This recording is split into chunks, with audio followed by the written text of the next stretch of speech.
Mirëmëngjes, mirë se ju gjej. Faleminderit që jeni përpara ekranit të Report Televizion në programin Reze Dielli. Sot do të ndalemi përveç gatimit me Albanën edhe parashikimit të yjeve për gjatë kësaj jave për 12 shenjat e zodiakut. Do të ndalemi tek një nga personazhet e familjes së madhe të Report Televizion. Ajo është një gazetare, bën një gazetari tepër të vështirë, të ndjerë, këmbgulse, insistuese, por mbi të gjitha dhe shumë të rëndësishme, shumë shpirtërore. Odeta Dume Mandro, e cila drejton emisionin Pa Gjurmë në Report Televizion, sot do ta shohim në një tjetër dimension.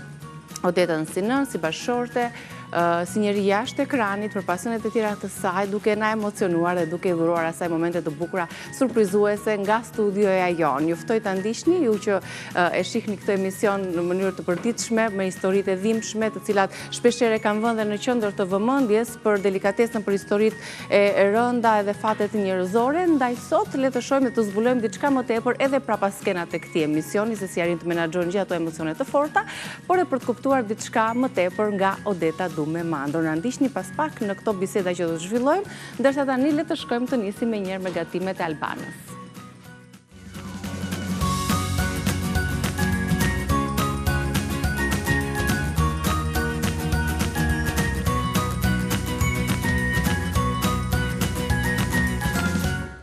Dhe ja ku të gjeta në kuzhinë, duke punuar me produktet e bëra gati për anvisat tona. Mirëmëngjes. Dëshirën mirëmëngjesi për të sjellë çdo ditë receta të reja, të shpejta, të shijshme, të thjeshta, praktike për çdo që e ndjek këtë hapësirë gatimi. Patjetër që po. Unë nis me disa krepa. Patjetër që qullin e kam bërë pak më përpara sepse duhet jetë bërë qulli, duhet të qëndroj dhe një 20 minuta. Më pas sërish të punojmë pak, për çfarë duhet për qulli, po duhet diku te 5 ml qumësht. Nëse s'keni qumësht, se s'ka një problem. 2 deri në 3 vezë. Vezët janë gjithmonë në varësi të vogla ose më të mëdha. Unë kam vendosur 3 mesatare që të jem shumë në rregull. Diku te 250 gram miell. Te mielli pastaj ja. Si bëhet? Opa. Fiksësh bërë tani për mëngjes kjo, ta mbushim ose të ëmbëllosh të kripur. Është e duhur. Dhe upa! Dhe shohim pak recetën tani, se dua që ta nisim me një me produktet. Kemi recetat për t'i përfunduar dhe më pas për të ndjekur jo vetëm britsjapin tënd, por edhe kafja turke, por edhe shejat e tjera pas pak. Paliçinka me zdetare sot për sa i takon pjesës së parë, për krepat. Qumësht, miell, vezë, gjalpë dhe pak krip. 2 gota qumësht, pra 250 gram miell, 2 fishin e qumshit do të jetë mielli. Ndërsa për mbushjen, Albana u t'i mbushi sot me qep të grirë, me 2 thelpinj hudhra, me 2 lug vaj ulliri, 1 patlıcan të vogël, 1 speci kuq, 4 domate në kubik, 1 lug gjelle salcë domatesh, 1 lug gjelle majdanosi grirë, 2 lug kafeje trumz e grirë, krip dhe piper i zi. Këto janë palaçinkat e sotme të mbushura me perime kryesisht dhe për t'i shijuar ato në mënyrë kështu me zdetare. Akoma dhe më mirë. Tani, mund të shtojmë 2 pika vaj,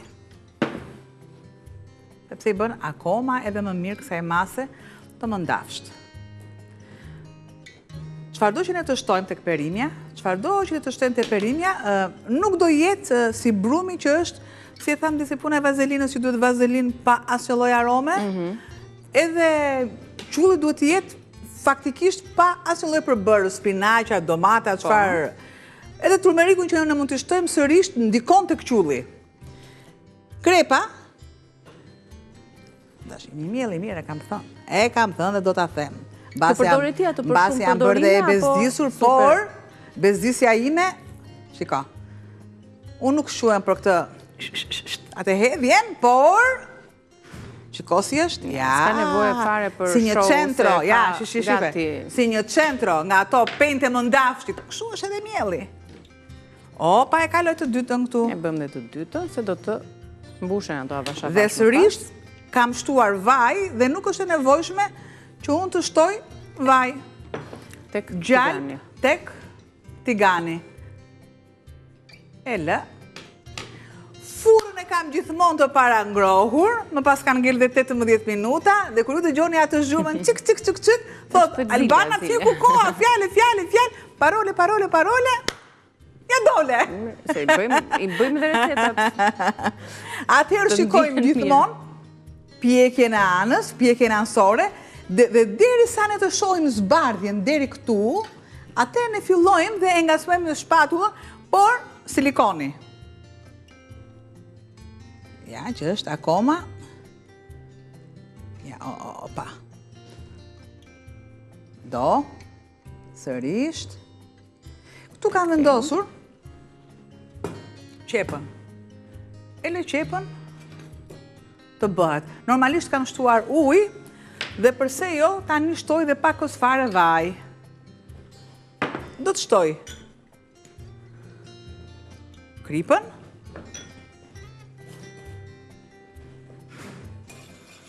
Që t'i jap shien. Një dhe tjetër, aty do paralelisht bëjmë dhe mbushjen, si që thamë. Bëj dhe këtë lëvizjen. Përderisa bëhet lëvizja e krepës, do thot që jam në rregull. Raporti pra ishte një gotë me miell, 2 gota qumësh, pastaj gjalp krip për të rregulluar shien dhe pastaj trajton e brumit, dhe i shtoni garush dhe Patjetër që do më duhet që të bëjt paktën 4 të parat, një lëvizje të shpejt ciklike që të bëjt ciklin e tiganit, dhe e lëm të tillë. Tjetë e parabartë në tiganet. Pra qepën e kam këtu, çfarë më duhet, sepse kam ndryshuar disa pozicione, normalisht kam thelpit e hudrës.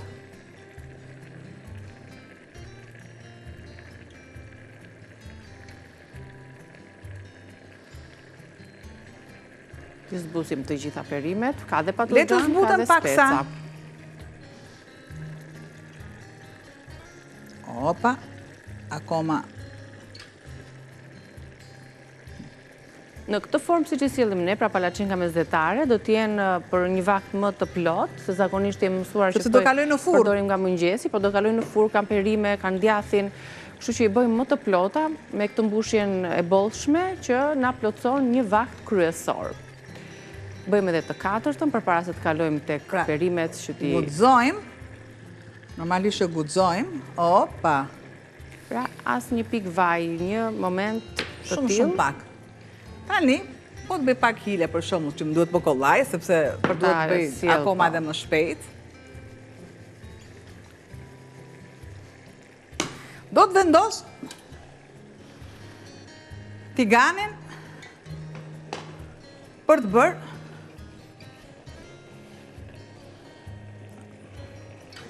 e largoj tiganin e krepave dhe shtoj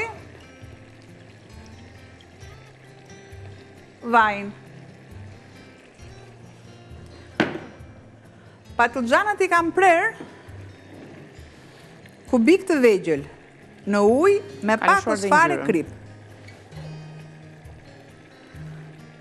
Do të bëhen shumë shpejt, se janë kubik të vegjël, që kanë qëndruar mirë, e kuptojmë nga ujë, ngjyra e ujit që ka lëshuar, dhe e dim shumë mirë, për të sa të herë e them, e kam thënë, e them dhe do ta them, ujin e vendosim gjithmonë tek lulet. Perimet, te lulet, si e thash, e kam thënë, e them, do ta them, është e puna Shqipëria, çka qenë ç'është do të bëhet.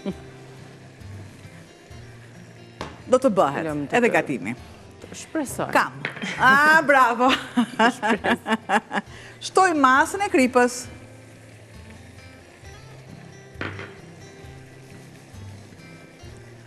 Nuk më duhet të bëhet edhe shumë patlıxhane, sepse do kaloj në proces termik.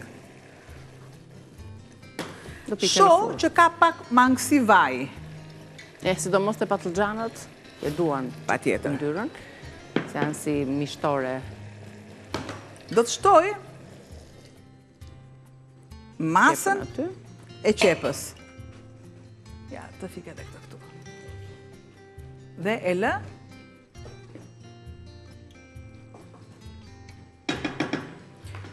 Të bëhet teksa pres që të shtoj dhe specat në kubik, si kurse dhe domatet. gjithçka me radhë. I marr, opa, edhe të lajtë duart. Dhe vetëm salca erzat na kanë mbetur tani, pak djath, guda dhe mozzarella ka zgjedhur nga Arla Albana, kështu që ju kam thënë që Arla sjell variante të ndryshme dhe kombinime të ndryshme djathrash në mënyrë që të kemi mundësi të gatojmë sa më shumë variante të recetave tona me brum pa brum në tava, në supa, ëmbëlsira dhe kudo që përdoret Arla, si kremi djathit ashtu edhe djathi i grirë. Këtë herë e kemi të përzier mozzarella dhe cheddar, ndjesë ishte edhe me gudë pjesa tjetër, pra cheddar dhe mozzarella të dyja bashk, do t'ja ushtojmë palacinkave për t'i bërë atë elasticitetin për t'i lidhur dhe për t'i sjellë shumë mirë në shijen tonë. Tani, do të shtoj trumos dhe largojmë shtrumze. Që diku na vendosnin gjyshet e veshët. E mirat mirave është, ne ta provojmë për krip. E rregullojmë dhe shijen. Do të shte dhe shumë, sepse kam djathin e shkrirë. Po. Tani aty duhet dhe 1 minutë për t'u ngrohur, zbutur dhe nxjerr shijen perimet, kështu që ne bëjmë atë shkëputjen tonë të vockël të mesazhit promocional dhe i kalojmë pastaj në furrë për t'i pjekur dhe deri në fund për t'i shijuar. Ka një mesazh promocional. Ja tek jemi të vazhdojmë recetën e palacinkave mesdhetare, siç u tham, do ta lëm tiganin të vazhdojmë me pjesën e perimeve, të zbuten, të marrin shijen dhe ne më pas t'i shtojmë këtë djathin që u përmenda të Arlës, mozzarella dhe cheddar. Me syze pa syze s'ka nevojë. Ka këtë zinxhirin këtu edhe. Mbush dorën mirë. Shtoj pak se tani mozzarella është ai djathi i bardh, cheddari ai djathi i verdh. Ja, ta përzijem pak sa. Përthith lëngjet, bëhet në këtë masën, kështu si masën e ngjitur që bëhet. Do pak. Gatimin o bëje o mos e bëj hiç. Ja, shiko, fillon ai kjo masa e ngjitur, se këtu derisa të filloj kjo shkëputja e tiganit. Kjo është e duhur aja. E lëm. Djathi e lidi. Po të doni ju, për shembull edhe kështu siç e keni, shtoni nga një kokërvez dhe keni kim. Po. Kalojmë recetë tjetër pastaj. Luguzhin ka mundësi për të patur kreativitet të duhur dhe për të sajuar receta që si kishim menduar për shembull. Na mbetet diçka na tepër, nuk e hedhim e riciklojmë.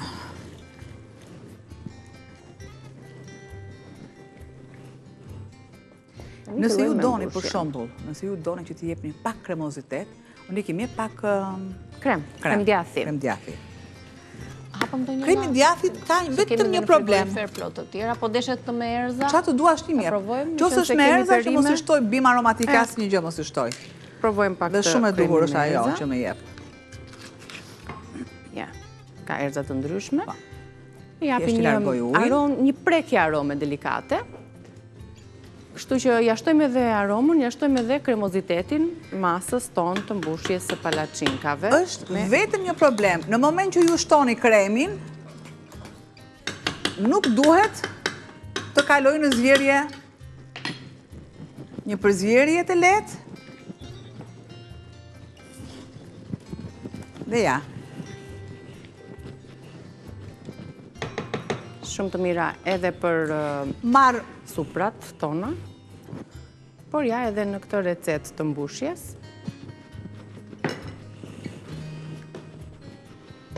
Ka letu të ashtë.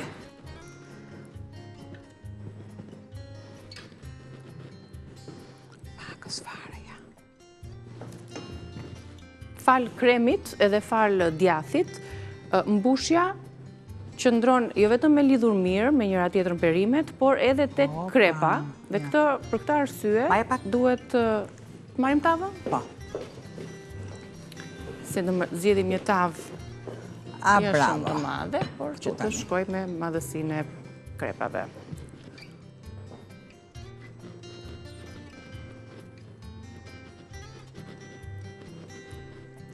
Një formë e tillë do të jetë ideale për vaktin tuaj. Gjithmonë është me, po të doni. Mund t'ja shtoni dhe pak dozën e djathit të grirë. Sepse një pjesë që hapet, du të mbaruar. Ja. Op këtu. Opa. Është dhe e nxehtë mbushja, kështu që e vështirëson pak të pjesën e palosjes. S'ka problem. Asgjë nuk është e vështirë, po të duam ne.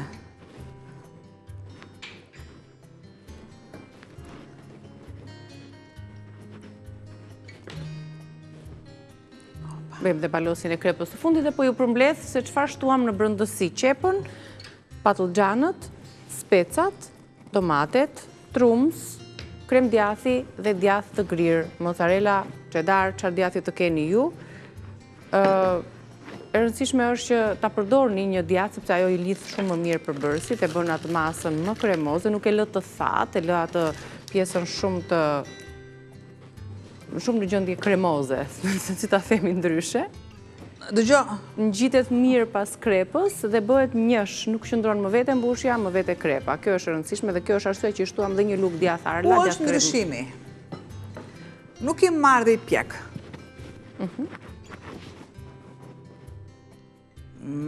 Pa. Edhe masën tjetër të mbushjes, ja shtojmë të sipër. E largoj. Edhe ja. Kjo ishte receta e parë e krepave apo palacinkave mesdhetare. Dhe në furrë direkt, nuk vonohemi. Absolutisht e vendosur. Urdhëro që të filloj të marrë që të kalojmë tek receta tjetër. Ndërkohë që palacinkat piqen, kemi mundësi t'i shohim më pas në kundërt në rrjetet tona sociale. Kalojmë te mashurkat, kanë dalë në treg mashurkat.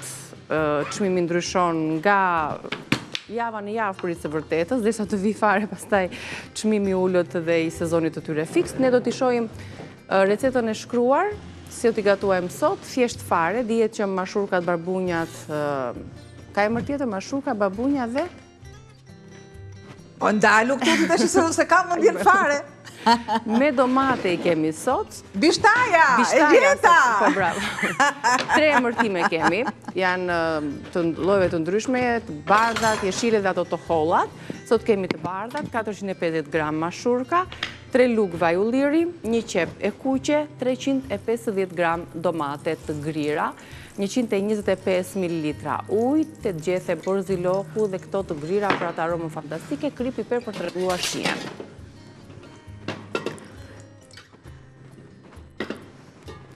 Dhe sigurisht gatimin do ta nisim me kaurdisjen e qepës. Shtoj qepën, sikurse shtoj dhe gjyshtajat. I largoj.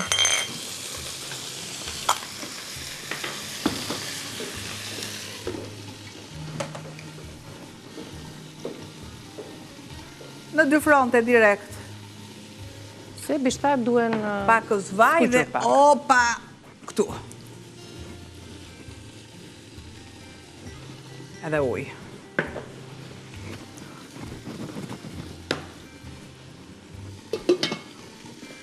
I lë në qetësinë e tyre të bëhen.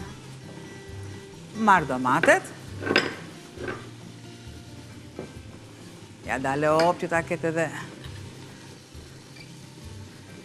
Largoj zemrën. Kur thonë shkodranët hangsha zemrën. Dhe domatja, shtojmë pakës fare krip. E në qik vaj ulliri dhe pastaj. E marim në miell, miellin vendosim erza dhe i skuqim nga të dy anët. Janë u fare, ja, kë zemra, që ne shpeshere e hedhim. Po, a punon, a është njeriu në këmbë pa zemër? Po si mund t'jetë domatja dhe çdo perime apo çdo frut tjetër? Urdhëro. E domatja bën shumë mirë për zemrën me qëra fjala. Prandaj edhe e lidha. Ka edhe strukturën ngjyrën. Po thashë po thoje që të marrim, të jedhim pak krip dhe pak vaj ulliri dhe sa shijon, dhe mos ku e ka atë sezonin e vet në verë. Diku kanë thënë bukë e krip e zemër të bardhë. Bukë e krip ka qenë domate, s'ka domate. Po ku ka më mirë në çik djathtë si domate, vaj ulliri, krip, një fet bukë. Çfarë të them, çfarë vash. Por është edhe një shprehje. Edhe domate thjesht, domatja është e mirë kur shoqërohet me të tjera. Se domatja me zima vetën e vetë, e jo më do maj për robi. Ndesa prandaj shoqëruam edhe ne. Në një dek të homë vajtë shkreta. E sa prodhon, sa fruta prodhon, se duke qenë se është në kategorinë e frutave, po konsumohet si perime. Ne kemi mundësi të sjellim plot receta me domate, kur të kenë dhe sezonin tyre fiks, se tani janë të serave. Ne sot e përdorim në mas për shoqërimin e mashurkave, për t'i gatuar mashurkat të tilla, pa mish, thjesht me qep dhe domate. Do t'i shpem dhe një karrotë të vogël po shoh aty. Opsionale është. Po. Tani, në momentin që unë e kam atë karrotën, prandaj ishte një e vetme. Tash përse mos ta shtoj.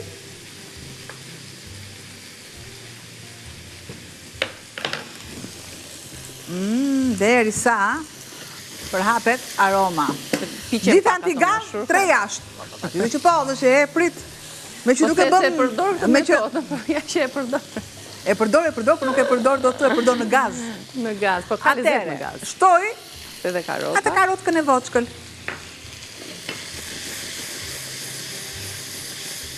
Sepse nëse unë do filloj dhe lëviz tiganin këtu në sopë, që është e ndaluar, ti fillon dhe kryon viza. Unë bet edhe fuqin e vetë plaka. Do të shtoj masën e kripës, opa, masën e piperit,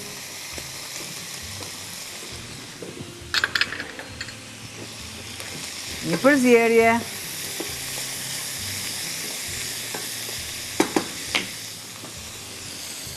po, u dojgjë.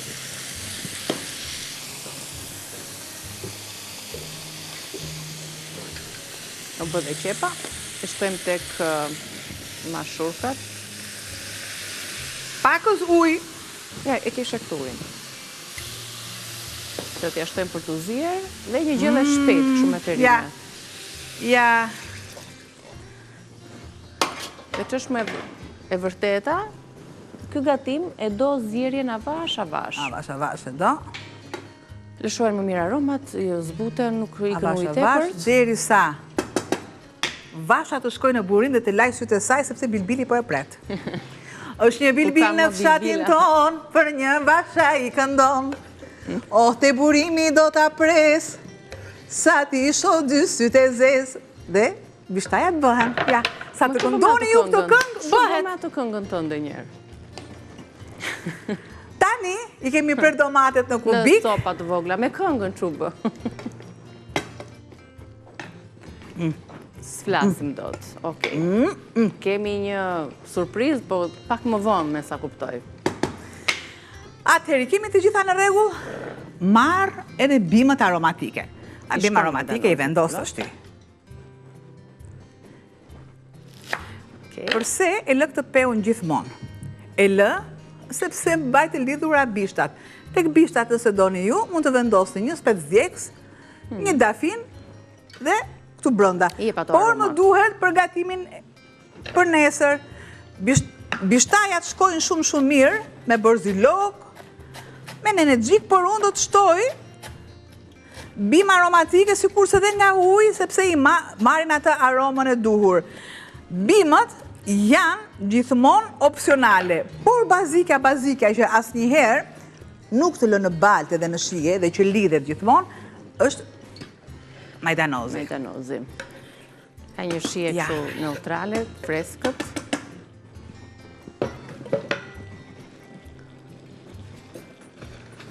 O, pa e largojmë të gjitha. Në fund fare i japë gjithmonë. Edhe një qik limon. E duhur. Limon, kështu, që po mendoja që majdanozi është si limoni me vitaminën C. E duhet konsumohet këtë kështu, si gjethe, pa e vrarë mëndjen fare në përgatime. E lëm. Me fletëzat, e lëm që të zbuten tani të zjejnë. Sa të përthithen lëngjet. Po. Në fund fare, regulloj me shien. E ullë këtu dhe... Dhe ne do t'i shojmë edhe në rrjetet tona sociale, por edhe në kanalin tonë në YouTube të dyja recetat e palaçinkat mezetare dhe mashurkat. Kështu që një ide e bukur e thjeshtë e këndshme për drekën e sotme. Të lumshin duart. Kalojmë në publicitet dhe ju pres për të folur pas pak për shenjat e horoskopit 12 shenjat e zodiakut për gjatë kësaj jave. Dhe aku mbëritëm të parashikimi yjeve me Denisën. Mirë se erdhe Denisa, kënaqësi që je këtu në Rezën tonë për të bërë një përmbledhje astrologjike të 12 shenjave të zodiakut. Si do të jetë fillimisht? Si parashikohet kjo javë në ditët në vazhdim? Atëherë kjo javë është vështirë, është javat që duhet jemi të gjithë shumë të kujdesshëm. Janë ato 3 ditët që përmenda në parashikimin mujor, që është data 24, 25, 26, duhet jemi shumë të vëmendshëm. Madje edhe pjesa e dytë datës 23 duhet jemi të vëmendshëm. Kemi në përgjithësi ndikime pozitive nëse përdorim siç duhet, sepse nëpërmjet këtyre krizave mund të dalin dhe mundësi të shumta në jetën tonë. Po them mirë si fillim kalimin planetar sepse janë shumë të rëndësishme. Dje patëm kalimin e diellit tek shenja e Demit, kemi filluar zyrtarisht stilin e Demit tashmë, gëzuar ditëlindjen gjithë atyre që kanë lindur këtë shenjë. Dhe do të kemi edhe kalimin e Venusit në datën 24, pra ditën e premte, do të kalojë tek shenja e Binjakëve. Ndërkohë që edhe Uran do të kalojë tek shenja e Binjakëve në datën 26, pra ditën e diel.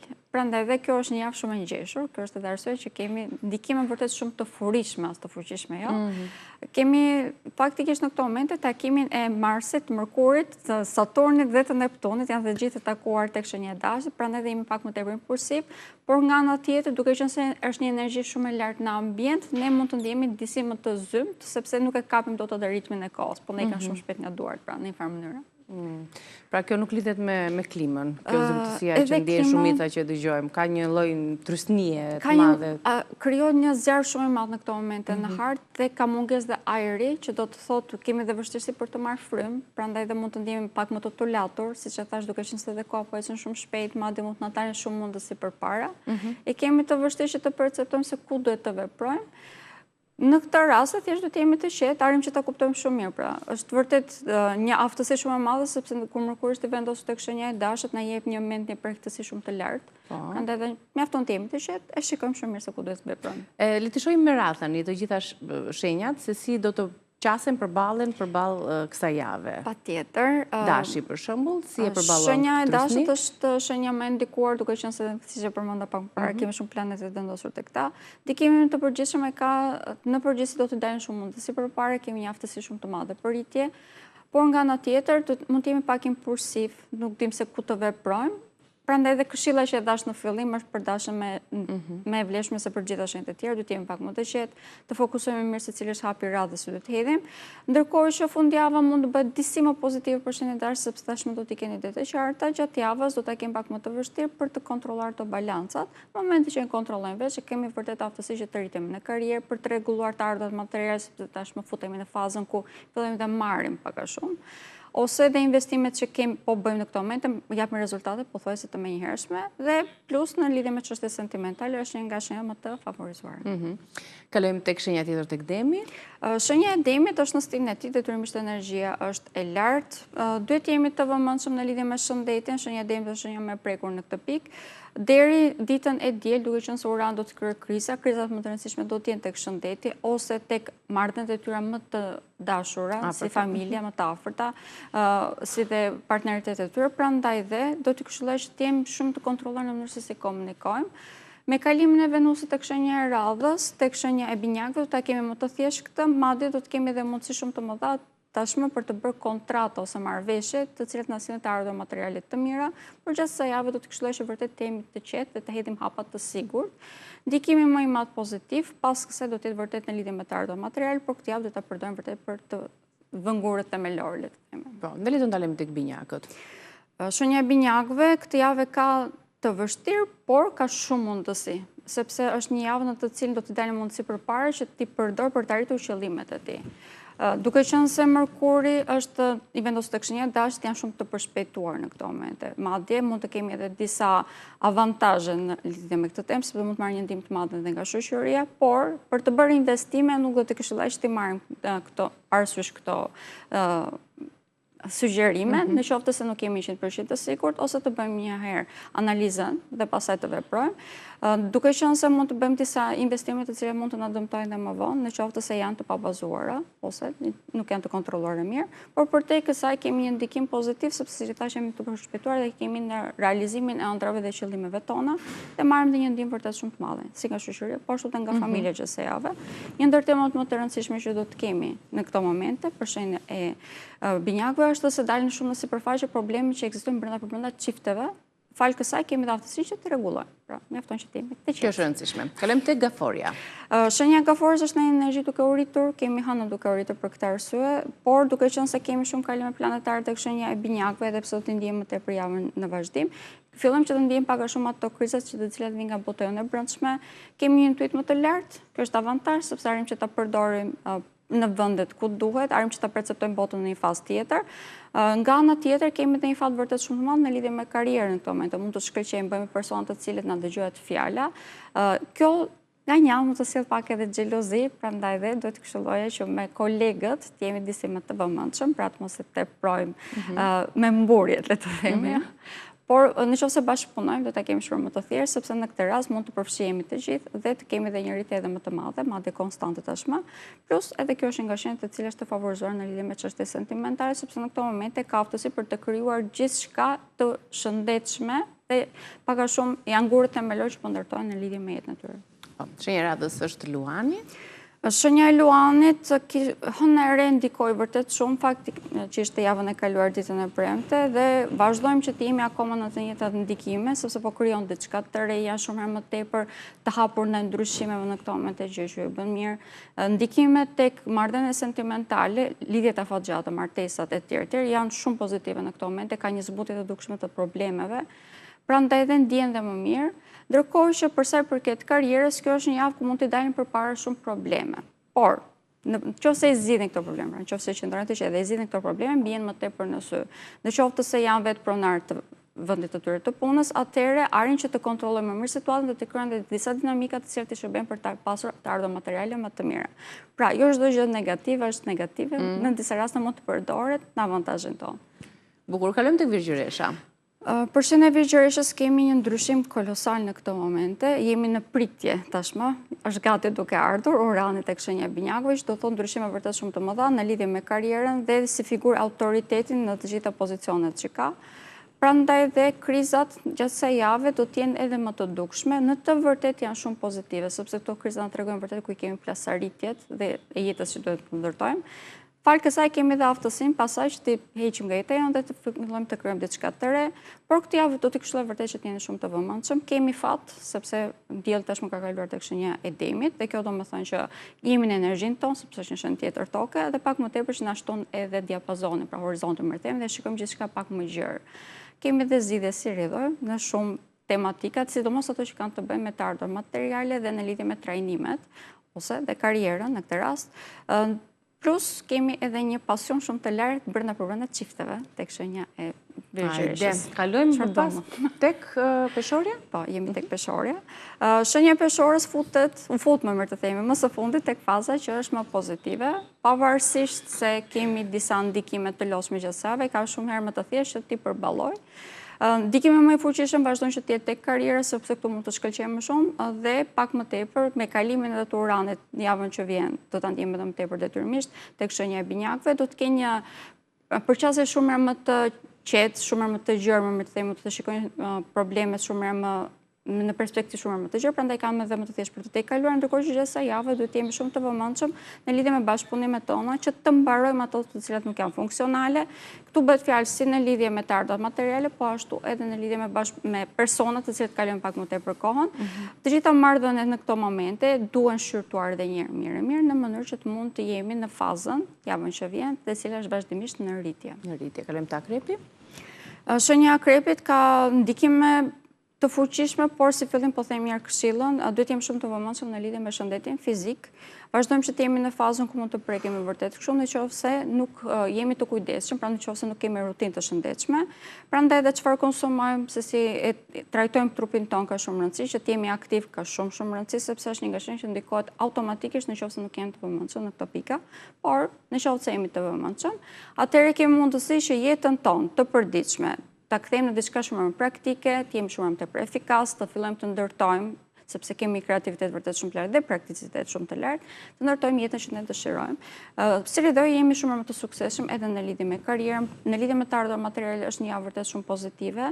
Dhe krizat e fundit që mund të dalin në këto momente tek marrëdhëniet afatgjata bëhet fjalë më tepër, do të mund të gjejmë zgjidhje ose në disa raste mund të merrem me vesh studia palët për të mbaruar këto marrëdhënie. Në përgjithësi kjo do të vi në lidhje me të ardhot materiale për partnerët e biznesi, ndërkohë që përsa përket lidhjeve sentimentale në përgjithësi në këto momente do të kemi zgjidhje, pra nuk do të kemi ndarje të shumta. Kalojmë tek shigjetarët. Shenja e shigjetarët është me fat gjatë kësaj jave, kemi ndikime në përgjithësi pozitive, të gjitha kalimet planetare ndikojnë për mirë, por do të jemi edhe tek shigjetarët të vëmendshëm në lidhje me shëndetin, sidomos te pjesa e këmbëve. Domethënë, sepse mund ta teprojnë, nëse teprojnë marrëdhënie me ecjen, mund të kemi dhimbje të vazhdueshme këtu. Ndërkohë që kemi fat përsa i përket krijimeve të reja, në këto momente jemi shumë më të praktik, një llojësisht edhe tek shenja e akrepit, dhe mbi të gjitha kemi mundësi të shumta që vijnë në jetën tonë. Këto mundësi mund të përdorim për të ardhur materiale, për të kryer lidhje të reja, dhe mbi të gjitha si gjithmonë për të ndërtuar jetën që ne dëshirojmë. Pra, Britsjapi ka ndikim pozitiv në këto momente, por do të jetë i sigurt për çdo hap që hedh. Nëse jemi të vëmendshëm, atëherë kemi mundësi që të ndërtojmë themelin e jetës, sepse kjo është faza që jemi në këto momente. E kemi fatën sepse dielli ka kaluar tek shenja e demit, dhe kjo domethënë që vjen, domethënë fillojmë të krijojmë, dhe mbi të gjitha kemi edhe mundësi shumë të mëdha që lidhjet aktuale të shndërojmë në diçka më të madhe, pra të martohemi ose të bëjmë me fëmijë, ndërkohë që për ata që nuk kanë një person në jetën e tyre, është një javë vërtet shumë pozitive për të krijuar diçka të re. Madje mund të vijë nëpërmjet krizave, pak a shumë zënkave.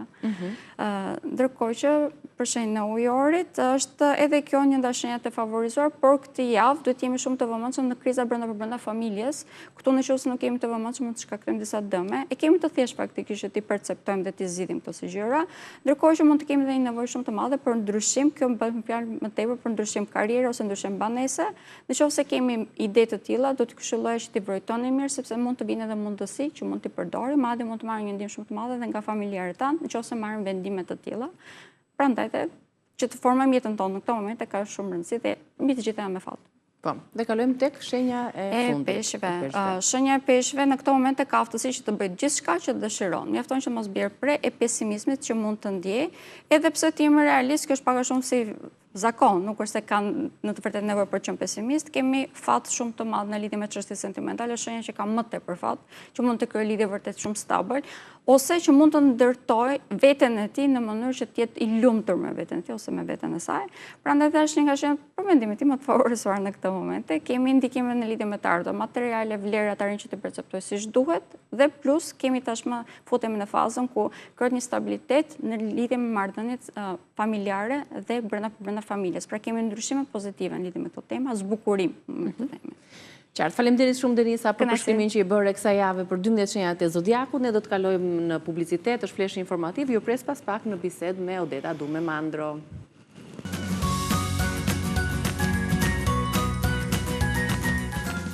Mirë se erdhët dashur miq, jemi në Reze Dielli në këtë hapësirë. Kam kënaqësinë të kem të ftuar një prej antareve të familjes tonë Report Televizion. Ajo është gazetare dhe drejtuese e emisionit Pa Gjurmë, një emision i cili e vë shpeshherë në qendër të ngjarjeve, të historive të ndryshme, të fateve njerëzve, historive të dhimbshme që sigurisht që e forcojnë, si të thuash, atë si njeri mbi të gjitha ndër këto vite që ka punuar në Report Televizion me histori fate, ngjarje që kanë troditur opinionin publik, dhe ajo shpesh vetë si personazh është vënë në qendër të këtyre ngjarjeve delikate. Mirë se erdhe Odeta. Kënaqësi që je në Reze Dielli. Aniki, dhe shumë faleminderit. Po, brenda familjes, por shumë faleminderit që sot jam pjesë e Rezes.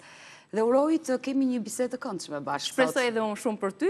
Ne jemi shumë afër, edhe zyrat i kemi shumë afër, jemi pjesë e familjes, konsumojmë kafen bashkë, shifemi për ditë. E vërtet. Por në këtë pozicion kur unë të pyes, ti e ke për herë të parë, apo jo? E vërtet, për herë të parë. Ndaj do të doja që të njihni më shumë edhe publiku për te atyre kornizave, për te Odetës që del çdo ditë në Pa Gjurmë. Uroj të jemi pyetje jo me spec ditën e sotme nga ana juaj. Jo. Por fillimisht le të ndjekim një material për rukëtimin tënd në gazetari në televizion, një insert përmbledhës dhe rikthehemi për të diskutuar me Odetën. E ndjekim. Ishte vetëm 19 vjeç kur nisi të dalë në një nga formatet më të ndjekura televizive në vend. Odeta Dume ju bashkua emisionit të njohur Aso kohë e njerëz të humbur, një rukëtim që do ta shoqëronte për 7 vite me radhë. Një punë e vështirë, por një mision i madh. Ashtu siç është gazetaria në ndihmë të njerëzve. Pranë halleve të tyre, kërkimi i shumë shqiptarëve të humbur, investigimi, ndjekja e çështjeve hap pas hapi, si dhe përmbyllja me sukses e shumë rasteve, bën që Odeta jo vetëm të formsohej në këtë rrugtim, por edhe të krijonte identitetin e saj në fushën e gazetarisë. I njëjti mision do ta çonte sërish në një tjetër format televiziv, po pranë njerëzve me hallet e tyre social-ekonomike, në përplasje me institucionet dhe ligje që nuk zbatohen. Ishte viti 2018 kur Odeta nisi gjurmët, një format televiziv për njerëzit për drejtësinë e munguar, për zërin e tyre përballë institucioneve, si dhe gjetjen e zgjidhjeve që her pas here në terrenin shqiptar nuk janë të lehta për t'u arritur. Por vendosshmëria dhe insistimi janë dy tiparet e Odeta Dumes. Të shumta kanë qenë raste të cilat kanë marrë zgjidhje. I would do anything just to get you back again. I would do anything at all. Gjerasin gjithashtu, të falenderoj emisionin Pa Gjurmë për kontributin e dhënë, si dhe Gjerasin të falenderoj nga zemra të gjithë ata qytetarë, shumë prej tyre prindër me 1, 2 apo më shumë fëmijë, që sapo kanë dëgjuar për rastin, janë shprehur të gatshëm të ndihmojnë të miturën. Jessica, pasi të bëj një kërkesë disa procedura, mund ta përqafoj vajzën. E qartë. Në moment nuk ka refuzuar askush, madje ne kemi të përshkruar që gjë e parë që bëjmë është duhet të ketë pra njoftim për nëna të ketë një kërkesë për fëmijën të takoj, bëjt ndërsimet e kështu me radhë. E qartë. Më trego pak për emocionet, momentin kur fole me Linditën në telefon. Ma se pyt ma, kur fola sa e kam pa, thash unë jam të pa sultanin, jam të pa nanin. Me gjeste, me gjanë, kështu e madhe, se edhe nana ka kënë alamet grujet e madhe, me i fjallë, krejt si aja. Dashamire, ju sa vjeç keni qenë në momentin që zonja Sultana e la në shtëpinë e fëmijës Linditën? Unë kam kënë 15 vjeqe. Pra ju kujtojt mira i moment kur erdi në jetë Lindita? Pa, se kam shku e kam panë brofotraf. Lindita ka informacione se është lënë në shtëpinë e fëmijës në moshën 3 vjeçe, 3 vjeçare. Pa, për para e kanë qunë brofotraf, ma nej e kanë qunë shpitë fëmijës. Unë uroj më të mirat, edhe uroj të takojnë sa më shpejt, jetoni në Itali të dyja, të treja motrat jetojnë në Itali. Nuk di që me thonë tjetër. Lindita... Jena të emocionu, kam fjetë asunat nakë, me të thonë drejtë, se më kujtojtë e mame. Nëse ke diçka për t'i thënë nga kjo studio, besoj dhe vlaj dhe motra duan të thonë diçka dhe direkt pas emisionit, unë do t'ju kaloj numrin tënd Abedin, që ju të keni kontakte dhe të mos humbisni më kontaktet me Abedinin. Ke diçka për t'i thënë? Sabri. Por mos loto tani. Allah që shea tjetë. Sabriu, sa herë që të shikon Abedin, vetëm loton, e ka të pa mundu që të nxjerrë një fjalë nga studio. Misioni vazhdon në krah të njerëzve, me Pa Gjurmë, me Odeta Dumen. Odeta, kur I shikon kështu dhe po, e vërtet, Nikis, kur I çdo ditë në punë dhe punon, ndonjëherë këto emocionet nuk I përjeton, por teksa po shikoja këto materiale dhe më riktheve vite pas histori të trajtuar në Pa Gjurmë ndër vite, më sollën emocione. Ndjeva emocione teksa po shikoja momente vërtet të bukura ku Pa Gjurmë ka bashkuar shumë familje në 8 vite rrugëtim që kemi këtu në Report TV. Shumë faleminderit për materialin. Si është të përballesh çdo ditë me këto emocione, sepse janë të përditshme? Janë lodhimbje, lodgëzimi, histori të vështira, histori dhe fate njerëzish që të përplasin në çdo lloj forme emocionalisht. Si përballon ti vetë? Në rrugtimin tim, në hapat e mi të parë, me emisionin Pa Gjurmë, le të themi, isha një gazetare e stërvitur me këto histori. Vija nga një program I njëjtë që ka qenë njerëz të humbur, dhe le të themi, nga ana emocionale isha përgatitur për të përballuar një program. Padyshim që fillimet gjithë janë të vështira. Ti kur përballesh me njerëz që të rrëfejnë histori që vetëm nëpër libra mund të kesh lexuar dhe thuaj vërtet ndodh kjo gjë. Në realitet? Habitesh, emocionohesh, shpeshherë prekesh nga historitë, por duke e bërë të përditshme këtë lloj pune, unë sa herë kam thënë, është si puna e mjekut që me pacientët në fillim mund ta ketë vështirë, po pastaj është puna e tij e përditshme dhe qëllimi I tij është të shërojë njerëz, e vërtet, dhe për ne si gazetar tashmë, qëllimi jonë është të arrijmë në një rrugëzidhje të gjejmë njerëzit e humbur. Është e vështirë, përjetojmë emocione çdo ditë, nuk është e lehtë që tani s'është ditën që në mëngjes, dhe këtë e the me shumë sinqeritet, unë ngrihem shumë herët, mëngjeset e mia janë shumë të hershme, dhe konsumoj kafen në atë balkonin tim, dhe gjë e parë që bëj duke konsumuar kafen, marr celularët për të kontrolluar të gjitha mesazhet që kanë britur, dhe teksa ti lexon mesazhe apo dëgjon dhe audio që të vinë, një zënëne duke qarë, një motor, një baba duke qarë, padyshim që dita nis me një energji jo fort të mirë për ne, dhe kështu mbaron. Derisa ne e mbyllim emisionin dhe largohemi në shtëpi.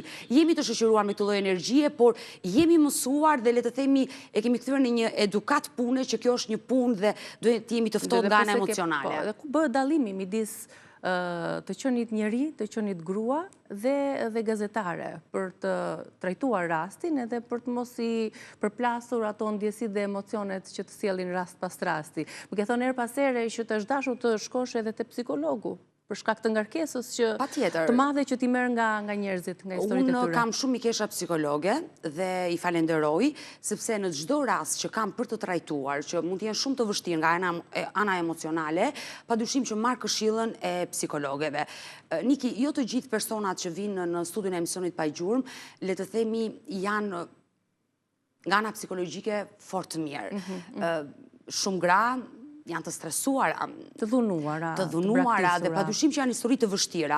Unë nuk jam psikologe, unë jam thjesht një gazetare dhe padyshim që marr këshillën e psikologes e mikeshave të mia për të zhvilluar një emision dhe për t'i trajtuar me delikatesë dhe mos t'i lëndoj apo pyetjet e mia zakonisht që pyetje çdo gazetari do të hyj vetëm thellë, të zbuloj historinë, të mësoj një të vërtet, të di si të kërkoj. Po ndonjëherë ne nuk e kuptojmë që i lëndojmë këta njerëz, i kthejmë në të shkuarën e tyre, ju hapim plag dhe kjo është arsyeja ime që unë jam përherë në kontakt me psikologët kur trajtoj histori të tilla. Por më the nga ndryshon roli jo si gazetare dhe si një grua, si një nën. Çfarë ndan me njëra tjetrën? Zyra ime dhe Studio Pa Gjurmë, unë jam gazetare.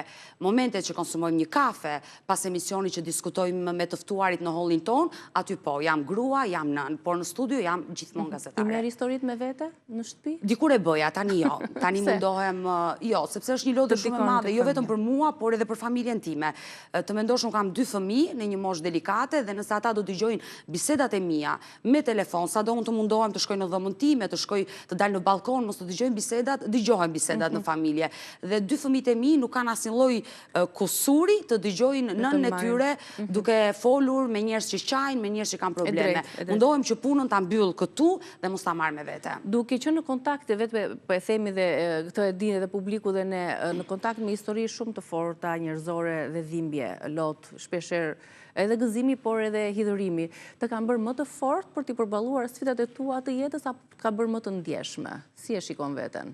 Këtë nuk di ta them, nëse duhet jeme sinqert, kjo punë vërtet më ka mësuar shumë gjëra për të përballuar situata të ndryshme, por ndonjëherë ne jemi këta që jemi. Dhe besoj që karakteri ndryshon ndër vite, por ndonjëherë ca gjëra janë të rrënjosura në ADN-n tonë që nuk ndryshojnë. Dhe besoj disa gjëra, dobësitë e mia që mundohem kur mos t'i shfaq në ekran, në zyrë, te kolegët, çdo kush ka dobësira. Unë mundohem të jem e fortë në këtë moment, këtu tregoj forcën time që njerëzit që kam afër mos të mësojnë dobësirat e mia. Jo se e kam problem, thjesht unë dua të tregohem e fortë në punën që bëj. Nëse unë nuk jam e fortë përpara gazetarëve të mi, padyshim që edhe ata do zhgënjehen me rastet, me punën, me gjithçka. Por që besoj që më ka ndihmuar, por jo në të gjitha drejtimet. Satisfaksionisht, çfarë kënaqësie t'jep ty kjo punë? Sepse po bën një gazetari të vështirë, që është një gazetari insistuese, këmbgulse, që do me patjetër ta çoj deri në fund të rastin për të marrë atë shpërblimin dhe shpresën që u jep njerëzve. Kënaqësitë janë shumë të mëdha. Më dole tek shpresa. Më është kthyer tani në një fobi kjo pjesa e shpresës. A do ta zgjidh rastin? Ma beso. A do rretohet familja? Kur ne risjellim një histori, personat e humbur trajtohen ditë pas dite në emisionin Pa Gjurmë, që do thotë ne nuk bëjmë vetëm një emision. Misioni jon vazhdon. Prindrit e një fëmije të humbur mund të vinë disa herë në studio dhe ma beso kur gazetarët e mia i telefonojnë që duhet vini nesër në studio, ata momenti që vinë në report ju shkëlqejnë syt sepse mendojnë që kam rritur një informacion dhe ajo shpresa që do na japësh një lajm të mirë, mua më shkëthyer në fobi tani, sepse raste ndonjëherë sillen në fokus, në vëmendje, për të marrë informacione, jo gjithmonë e kemi informacione, edhe kjo përballja ime me prindrit që kanë fëmijë të humbur është shumë e vështirë. Është shumë e vështirë kur ne realizojmë emisione se gjithnjë më pyesin, edhe para se të fillojë emisioni dhe pasi të mbarojë emisioni, a kam rënë ndonjë informacion, ndoshta nuk do ta japësh në transmetim live, ka diçka që do të na i tregosh. Janë momente shumë të vështira. Këto janë momentet më të vështira në punën time, kur jam përballë prindërve. Ka histori që të kanë mbetur në mendje që këto historitë e pagjurmës ty të kanë lënë pagjumë dhe unë këtë do veçoje ti nga historitë. Ka plot, Niki, ka plot histori. Për shembull, vetëm përpara 2 ditëve, unë trajtova një histori, po marr historinë e fundit, historinë e një gruaje që kërkonte nënën, kërkonte djalin, ishte një nënë që kërkonte djalin penguar prej 3 vitesh nga bashkëshorti, një konflikt, një shumë i madh mes çiftit, ka pasur tradhti, mos të hym këtyre detajeve, dhe sot kur unë jam ngritur në mëngjes dhe kam hapur mesazhet dhe kam lexuar se si ka reaguar pala tjetër, pra e ish bashkëshortit, është të vëzhduar në kokë. Kështu që ka momente të vështira, por momente dhe të bukura që ti kërkon prej me e ti tregoj, është që dhe një mesazh që të vjen në Instagram dhe të falenderon për një emision, të falenderon për një informacion, një nën që të sjell një përqafim. Dhe një prej tyre, një nga historitë që mund të themi është ndër më të gjatat, më insistueset, më këmbgulse dhe nga ana jote shumë mediatike, nëna e Bleon Amatës, pra një nga historitë më të forta dhe që ka tërnditur një opinion të tërë publik dhe që është një rast ende i pasgjitur apo jo. E vërtet, historia... Që sigurisht që ti e ke sjellë her pas here, por përpara se të më japësh komentin tënd, vetë nëna e Bleon Amatës, Bukuria, zënja Bukuria, ka zgjedhur të falenderoj dhe japse, digje. Zëna një nane dhe me thanë në gulmon që të gjinë drejtën e fëmijës, se të thot tani 15 vite nuk është e letë të mëngoj e fëmija 15 minutë është merë, jam 15 vite, dua drejtësi. Unë dhe tash jam gulfat me nga njështra. A parë në këtë shtet, a parë në shtet, unë si na nuk kam rejshtë, është qofë në rrugë private, apo qofë në rrugë shtetërore. Unë o ditën e falenderoj një herë për punë e palodhër një, për përgjësi që ka marrë tepër për Bleonën di, dhe juroj fat, inshallah të kemi fat dhe të gjejmë Bleonën, fat për nësë ditës së palodhër.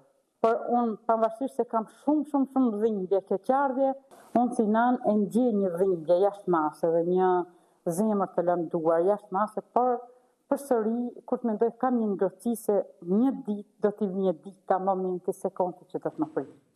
Një zemër nëne që nuk insiston pak, por gjithë jetën e saj për të gjetur vajzën, edhe të shohin tamam si dritën e syve, a ka ndonjë informacion të shkruan shpesh dhe Bukurie? Unë me Bukurien jam vazhdimisht në kontakt, duke ditur që kohët e fundit ne kemi sjellë në vëmendje historinë e Bleon Amatës, informacionet që kanë britur, jemi në kontakt të vazhdueshëm me nënën e Bleonës dhe është një histori që e the Niki është bërë shumë mediatike, ka një impakt shumë të madh, mjafton vetëm foton e Bleonës të nxjerrësh, plasin telefonatat, edhe mesazhet, edhe komentet, është ndër historitë më të vështira, ka shumë pikpyetje të mëdha dhe pse ka informacione. Pra nuk është një histori që nuk ka informacione.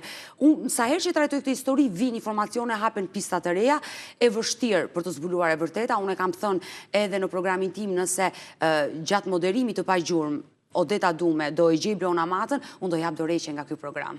E kam thënë këtë gjë dhe uroj dhe shpresoj që ajo nën një ditë mësoj të vërtetën për të bien. Se nuk ka dhimbje më të madhe.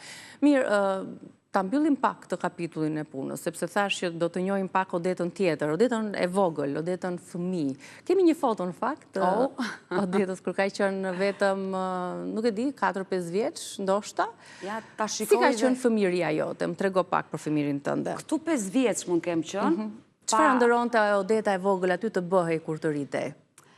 Niki, unë kur kam qenë e vogël, merja objekte, pulti, televizorit, gjëra të ndryshme dhe i trajtoja si mikrofon. Këtë e kam bërë për herë dhe bëja pyetje. Këtë gjë e bëja me mamin, me babin, me vllajin dhe le të themi dëshira ime gjithnjë ka qenë ekrani. Më ka pëlqyer, do me thënë që të jem gazetare, ndryshuan pak dëshirat në gjimnaz, le të themi, sepse unë nuk mbarova për gazetari. Mbarove për histori, për histori, unë kam mbaruar për histori arkeologji dhe më pas kam bërë një master shkencor për marrëdhënie ndërkombëtare. Le të themi që në kohën e gjimnazit më jepi kjo dëshira shumë për marrëdhënie ndërkombëtare. Ishte trend në atë kohë. E kam vazhduar, e kam mbaruar. Në adoleshent në gjimnaz, apo jo? Këtu jam në gjimnaz me shokun tim Fationi, ka qenë si vlla për mua, kemi qenë në një lagje, komshi. Këtu mund të kemi qenë jo në gjimnaz, klase 8, nuk jam e sigurt, klase 8 ose vit parë gjimnaz, nuk jam e sigurt këtu. Po ku i keni gjetur këtë foto? Si kam postuar? Po edhe ne jemi gazetarë. Edhe ju investigoni. Ajo periudha adoleshencës, çfarë të ka formësuar, çfarë të ka mësuar? Ke qenë një adoleshente rebele? Se di ta them këtë gjë. Patur. Nuk e di, ndoshta mund të kem qenë edhe natyre qetë, Niki. Nuk kam qenë aq rebele. Unë kam lindur në qytetin e Poliçanit, jam pritur aty, dhe në moshën 18 vjeç sa kam mbaruar gjimnazin, kam jetuar në Poliçani, një qytet shumë të vogël, i cili nuk të ofronte shumë gjëra, përveç se shkollës edhe ndonjë, le të themi, aktivitet ora e fundit, fiskulturë që gjithnjë trajtohej të bëjmë një shëtitje nga kodrat e qytetit të Poliçanit, festat që mund të bënim ndonjë parti, ndonjë organizim në lokalin më të madh të qytetit, këto ka ofruar qyteti Poliçanit për mua. Pastaj largimi në moshën 18 vjeç me plot ëndra, sigurisht. Në atë kohë të gjithë bashkëmoshtarët e mi, jo vetëm unë, të shkonin në Tiranë, të vinin në Tiranë, po, të vinin në Tiranë dhe ka qenë një moment që nuk e harroj kur, kanë qenë 3 muajt e verës, kishin mbaruar provimet e maturës dhe po studionin për në shkollë të lartë. Dhe ajo dëshira që të dilja, të bëja, mos të rria shumë mbi libra, sa herë i madh më thoshte që ti do ngelesh pa shkollë, nëse ti vazhdon kështu s'ke për të fituar shkollën. Gjithsesi unë arrita të fitoja studimet e larta, kam ardhur në Tiranë, pastaj këtu filloi të ndryshoj. Le të themi, fillova të rritesha, të gjërat i shikoja ndryshe. Dhe 19 vjeç, pra një vit më pas, ti ke shkuar në emisionin Njerëz të humbur, apo jo? Çfarë të shtyu të shkoja aty? Po ka qenë fare rastësi, Niki. Në momentin që unë erdha në shkollë të lartë, padyshim që edhe familja ime, nëna dhe babai, u detyruan që të linin Poliçanin, të vinin në Tiranë, të merrnin shtëpi me qira. Kam jetuar për një vit studente në Konvikt, kujtime shumë të bukura nga Konvikti, dhe në vit të dytë, sigurisht ne ishim 2 motra që jetonim në Tiranë, njëra sa kishte mbaruar studimet e larta, unë sapo kisha filluar dhe ishte një kosto shumë e madhe për familjen time që të mbante të 2 vajzat me para në Tiranë, dhe u detyruan të vinin në Tiranë, të merrnin një shtëpi me qira, të jetonin bashkë dhe kostoja do ishte më e vogël. Dhe le të themi që gjithë e bukura e kohës të shkollës time ka qenë një moment që unë u lidha me emisioni Ku je. Unë për herë të parë kam nisur punë në Telenorba shqiptare tek emisioni Ku je, drejtuar nga Ida Shtino. Më pas kam kaluar te Njerëz të humbur. Po e njëjta natyrë emisioni. E njëjta. Vazhdimi i Aidës nga Telenorba në Vision Plus. Unë isha studente, dilja në mëngjes dhe vija në shkollë në universitet dhe kthehesha. Babai im në atë kohë do punonte sigurisht sepse në Tiranë jeta është më e shtrenjtë se Poliçan dhe mori një bilardo me qira. Një bilardo me qira shumë afër me shtëpinë. Dhe momenti që mori bilardon me qira, i zoti pronar ishte babai Aida Shtinos, që quhet Hikmet, i ndjeri se dhe ish larguar nga kjo jetë dhe ka të njëjtin emër me babain tim, Hikmet së dy. Teksa bizedoni me njëri tjetrin, ai më kishte parë, kjo është vajza jote, për çfarë vazhdon, ka qef për gazetare, un kam vajzën Aida, të shkoj atje, kështu jam lidhur. Babai i Aidës ka folur me babin tim dhe kështu ka qenë prezantimi im i parë me Aidën tek emisioni Ku je që nisa të rrugëtim më pas. Pas në këtë lloj emisione ke njohur dhe bashkëshortin apo jo? Po, e vërtet. Që është regjisor me profesion, e vërtet. Unë me Mondin jam njohur 19 vjeç tek Telenorba shqiptare, ai punonte aty regjisor te Telenorba shqiptare. Le të themi ato shkëndijat e para nisën momenti që ne po largoheshim nga Telenorba drejt Vizionit dhe aty pastaj u finalizua. Kesh një person që është i medias në krah, është të ndihmë apo është më tepër kritik ndaj teje? Të dyja. Të ndihmon? Të dyja. Sa të ndihmon, le të themi, aq edhe kritik shumë i madh është për ty, por prap edhe kjo pjesa e kritikës hyn tek gjërat e mira. Kështu që të kesh burrin në të njëjtin profesion është shumë mirë për mua. Të mirë kupton, të ndihmon. Tjetë edhe vetë që pas kësaj bote me këto historitë e forta emocionale, është ajo bota tjetër që është më e bukur, është familja, pjesa më e rëndësishme e kujdo në çfarëdo lloj profesioni, është ngrohtësia, është qetësia e secilit kur kthehemi në shtëpi. Dhe pikërisht prej kësaj bote të bukur, kemi marrë kemi një surprizë dhe janë madje pyetje që të vogla duke në duke, por janë shumë të thella dhe shumë të mëdha. Kështu që të ftoj ti dëgjosh pak. Të gjithë, unë jam Amelia Mandro dhe jam çupa e Odetës Mandro. Unë sot kam sa ankesa për mamin. Mami, ti se e djori ti bëre intervistë po jo mua, se e do më shumë atë, gjithësi ne do filloj me pyetjet. Ti gjithmonë e fillon emisionin në orën 4 fix, por kur të them që të vish në shtëpi, thuaj pritet e pak. Ti se mba mend historiave të tjereve në emision, por nuk mban mend të dëshirat e mia? Unë të dua shumë, ti e mami më e mirë në botë, unë gjithmonë të jem fanësia jote më e madhe në botë, të putha. Amelia më kanë qarë mua në karakter që dhe kur e shprej dashurinë e shprej me të bërtitur. Të dua shumë. Sa mirë, të shef si idhull, të shef si fansja jote më e madhe. Niki, sot kur po nisesha për në punë, dola më herët sepse isha ftuar në programin tuaj. Dhe tani po e kuptoj. Amelia po e bëja gati për në shkollë dhe më tha, mami, çfarë ore do dalësh soti? Pse i thashu, pse më pyet?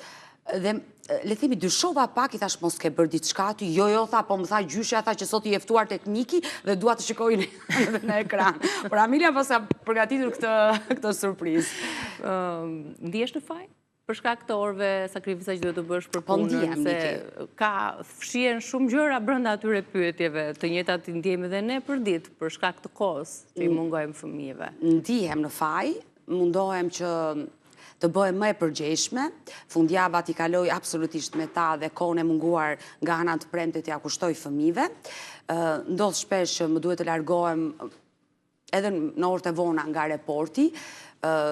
Amelia më telefonon më shpesh se e djori, mami kur do vish. Ndonjëherë kur jam në xhirim, ajo i bie telefonit edhe i kam bërtitur që po më pengon, pse më merr në këtë orë kur ti e di që po xhiroj, ndihem në faj, mundohem t'ua shpjegoj situatën time, t'ua shpjegoj punën time, mondi gjithnjë ua shpjegon që mami e ka punën të tillë që duhet të ketë ditë dhe të vi me vonesë, uroj të më kuptojnë, por që nuk kanë faj.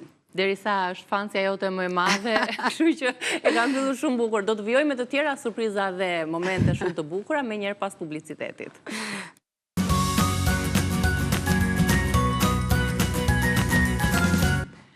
Mirë se erdhët, jemi në këtë bisedë me Odetën. Odeta, do të flasim pak për familjen tënde të madhe, raporti yt me motrën, me vllajin.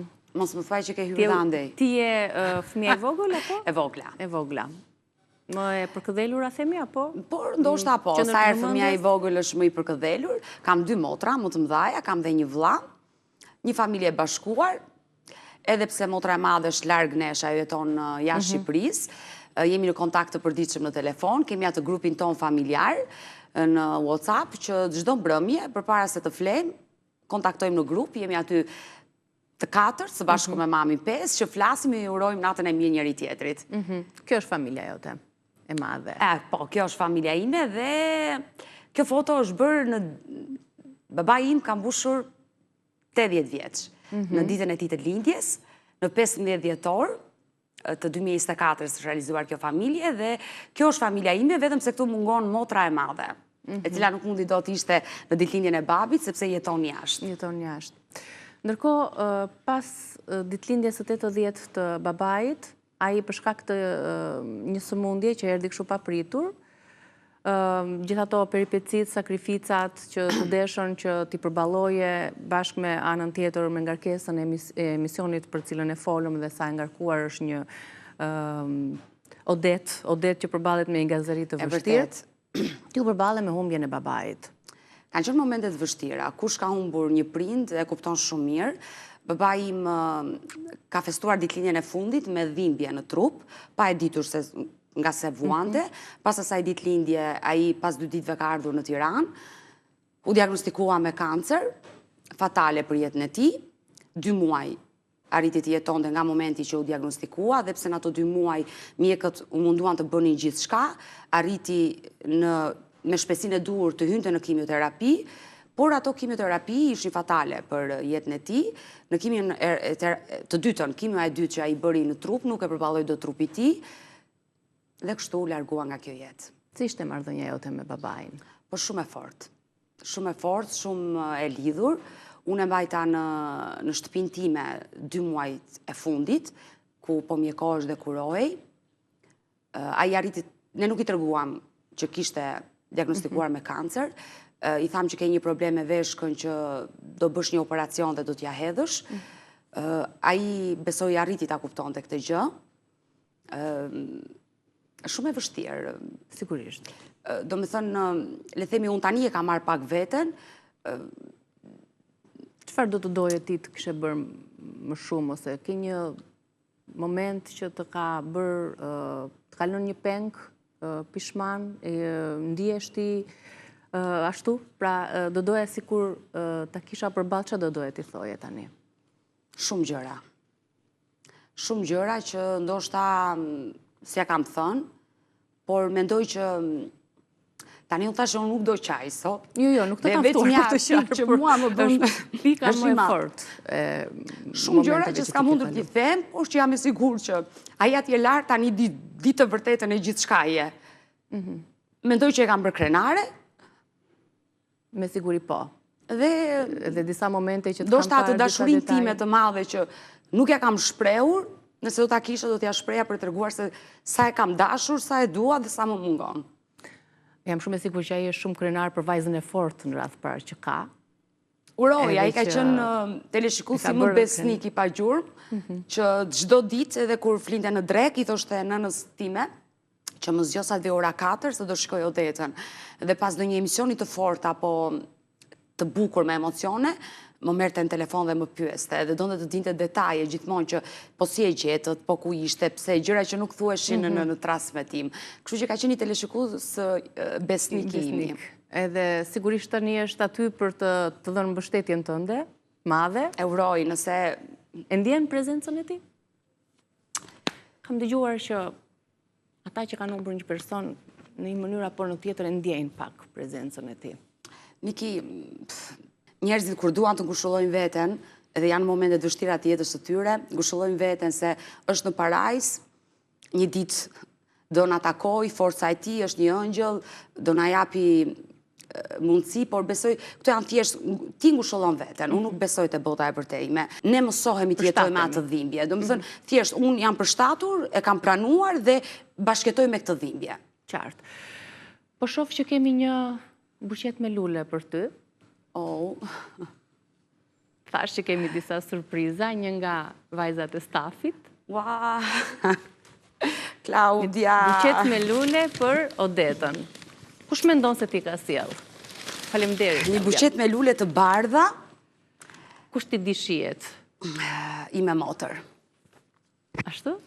Sepse ajo di shumë mirë që trëndafili I bardh është lulja më e preferuar e imja, dhe nga momenti që ne na vdiq babai, ne sa herë që shkonim te varrezat, I çonim vetëm trëndafila të bardh.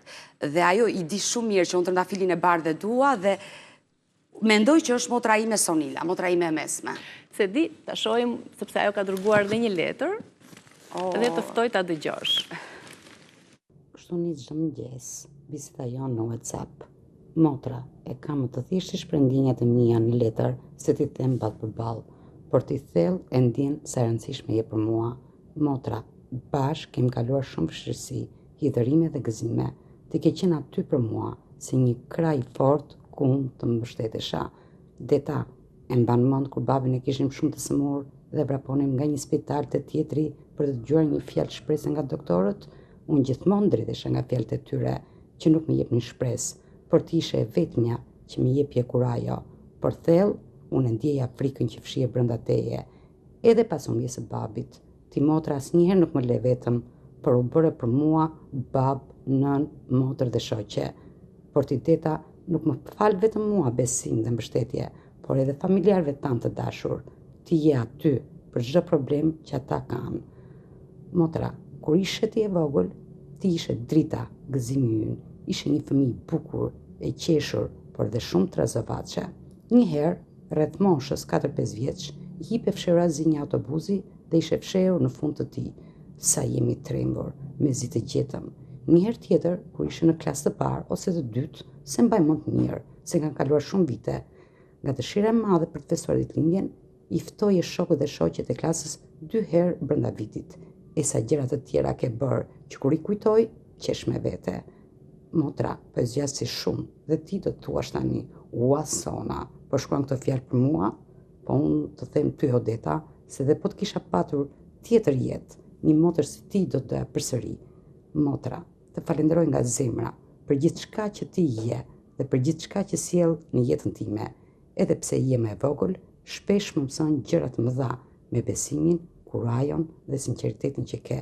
Të falenderoj për çdo moment që më bën të qesh, për çdo moment që qëndron krah meje dhe dashurin pa kushte që më fal. Prania jote e bën familjen tonë më të plotë dhe jetën time më të plotësuar. Jam shumë krenare për ty dhe lutem që jeta jote të jetë e mbushur me suksese, shëndet dhe lumturi. Dhe mos harro kurrë që mua më ke gjithmonë në krah dhe lart në qiell ke një angjëll që të mbron. Faleminderit motra. Edhe kur ti kishe frikë sot, ti më jepje mua kurajo. Sonila jeton në Tiranë, jetojmë në Tiranë, do t'i lë këtu pak të lulet e bukura. Jam mirë t'i vendos, që mos e humbasin edhe bukurinë e tyre, trëndafilat e bardhë. Jemi të lidhura shumë, sigurisht me njëra tjetrën. Sonila është ushtarake, punon në ushtri. Dhe nga natyra është një natyrë e ftohtë, nuk thot shumë fjalë të ëmbla, ashtu është karakteri Sonilës. Krejt ndryshe nga motra e madhe, që vetëm fjalë të ëmbla nxjerr nga goja. Sonila është si ushtarake e rrept, sa unë shpesh ja them që burri im i dytë je ti në thojza. Por që u emocionova nga fjalët e Sonilës. Që ishin ato historitë tani këto fshehjet në fund të autobusit, të ftesa dyër në vit, vazhdon t'i bësh ti se vim në edhe dyër në vit. Me thënë të drejtë, kam qenë e vogël, vërtet kam qenë një fëmijë trazavalc. Merja shokët dhe shoqet dhe largohesha edhe nga qyteti, e kam bërë këtë gjë, madje ka vajtur çështja në polici një herë, kemi qenë në klasën e dytë dhe një shok na ishte sëmurur dhe ishte në spitalin e Beratit, unë mbas dite organizoj grupin 5 veta nga klasa, i them do marrim çantat dhe nuk do vemi në shkollë, po do vemi te stacioni tipi Madobuzit dhe nisemi vetëm në Berat. Bëhet e madhe në Poliçan, 5 fëmijë largohen. Gjithë ky guxim duket. Dhe flasim për shënjimet e fëmijërisë. Flasim për vitin 92-93, i kam bërë këto gjëra, i kam bërë. Më e vogël fare 4 vjeç, kisha qef udhëtimet, më pëlqente autobusi. Hipja në autobus. Ati e rria në fund dhe prisja që të nisej autobusi, më kërkonin gjithë ku është Odeta, Odeta në autobus. I kam bërë këto, e vërtet. Ditëlindjen e kisha qef, i ftoja 2 herë. I ftoja në mars kur e kisha, në shtator fillon të shkolla, më duke s'ku ishte vit i ri, se kuptoja, i ftoja prap kam ditëlindjen. Ata vinin, ndërkohë. Vinin, gëzuar thoshin ata. Me motrën tjetër si ke marrëdhënie? Ajo jeton jashtë apo jo? Jeton jashtë. Me motrën e madhe kam shumë kujtime në fëmijërinë time. Le të themi, ajo është kujdesur shumë për mua, kam kujtime shumë të bukura në fëmijëri me motrën time, sa kur është martuar motra ime e madhe, unë kam qenë diku te klase 5 ose 6, jo kam qarë, po aq shumë e kam vuajtur largimin e Idës nga shtëpia, sepse ishte si një mami ime, unë flija me Idën. Po vllai është më i madh? Jo, është i treti në renditje, me vllajin kam 4 vite diferencë, lidhja është shumë e ngushtë edhe me vllajin. Është bekim të kesh dhe motra? Edhe vlla. Edhe vlla. Është e vërtetë. Shpirt i mbushur plot, provon dashurinë e të dyja palëve. Ai është i vetmi në familje, djali i vetëm, padyshim që kam kujtime shumë të bukura me vllajin në fëmijëri, lojrat që bënim edhe në shtëpi të 4 fëmijët që luanim. Vllai ka emigruar herët nga Shqipëria, me thënë të drejtën, gjithnjë për një jetë më të mirë, sot është rikthyer dhe jeton në Shqipëri me familjen e tij, por kujtimet janë shumë të bukura. Ndërkohë ti rikthehemi familjes së vogël. 2 fëmijë ke. Po. Djali është Ediori, se të voglën e morën vesh që është edhe speci pikant. Jam e sigurt që Ediori nuk ka bërë ndonjë video. Jo, s'kemi video nga Ediori. Ai është adoleshent apo jo? Dhe ai është fokusuar shumë mësimeve, rezultateve dhe ti je një mami kërkuese, tolerante apo si trajton mësimet, marrëdhëniet me fëmijët e tu? Por Ediori është në vitin e 2 të gjimnazit, edhe një vit mbaron dhe du të vë në universitet. Kur ka nisur gjimnazin, kam qëndruar shumë mbi kokën e tij, le të themi mësime, sa e kuptova një moment që ai jep maksimumin në shkollë. Dhe këtë gjë më ka bërë të jem një nënkrenare për tim bir, mëson, është një nxënës shumë i mirë, mbi gjitha është qytetar, i edukuar, dhe ndihem shumë e lumtur kur shkoj në mbledhje në shkollën e Ediorit dhe gjithë mësuesët më thonë fjalë të mira për Ediorin. Por kur po e shikoja që pjesa më e madhe e ditës, jo pjesa më e madhe, por gjithë dita shkonte mbi libra dhe sytë e tij ishin të trishtuar, shikoja tek djalim që nuk ishte i lumtur, fillova të triqesha pak nga to, sa Rita ti thosha që, po stop, lëre. Me kaq, mbyllet ditën. Nuk e kuptojmë se sa ky imponimi do njërë dhe i dëmton, por që triqe mos e këputësh. Fiks, kjo është e gjitha, por jam një nënkërkuese, por është ajo që theti Niki, triq. Me siguri që një ditë do të ta shpërblej me rezultate dhe vazhdo po ta shpërblej me qënë se ti thua që është një djalë uroj, ai ka ëndrat e veta, uroj të realizohen ëndrat e tij, të jetë një djalë i suksesshëm për veten e tij, në jetën e tij, kështu që jam e lumtur. Ne kemi shumë gjëra tjera për të thënë, po minutazhi vrapon, e fluturojnë këto minuta, do deta nuk e di si fluturojnë. E vërtet, nuk ndihen në transmetim. Të uroj shumë suksese në punën dhe pasionin që ti ke për këtë gazetari të vështirë që bën dhe mund të quajmë me plot gojë gazetaria që shumë faleminderit. Përballet çdo ditë me histori të dhimbshme që bën një punë të vështirë dhe një nën e plotësuar me gjithë mirat që të falenderoj Niki, të falenderoj shumë nga zemra. Ishte një bisedë e këndshme, edhe lulet shumë të bukura, shumë të bukura. Do t'i marr jote. Lulet e Sonilës, do t'i mbajtë zyra ime. Janë lule shumë të bukura. Përgjigjen vajzës nuk e ktheve. Që mos ngelemi borxh me Amelia, se kemi punë, ajo bëri shumë pyetje aty. Dëshirat që ka i njefti, dëshirat e Amelias apo jo. Aja ke zbuluar ashtë thellë dëshira? Mami ka ëndra të tjera për Amelian. Amelia është një moshë që ka disa dëshira që unë jam e sigur që dhe për pak vite ajo do qeshi me dëshirat e saj. Me ato që shprej. Sa Amelia thot do bëj 4 punë. Faleminderit shumë Odeta, punë të bardhë ditë Faleminderit Niki, kënaqësi që isha sot dita jote ngarkuar. Ne ju falenderojmë dhe shpresojmë të keni shijuar dhe ju këtë bisedë me Odetën. Kalofshi bukur, mirupafshim.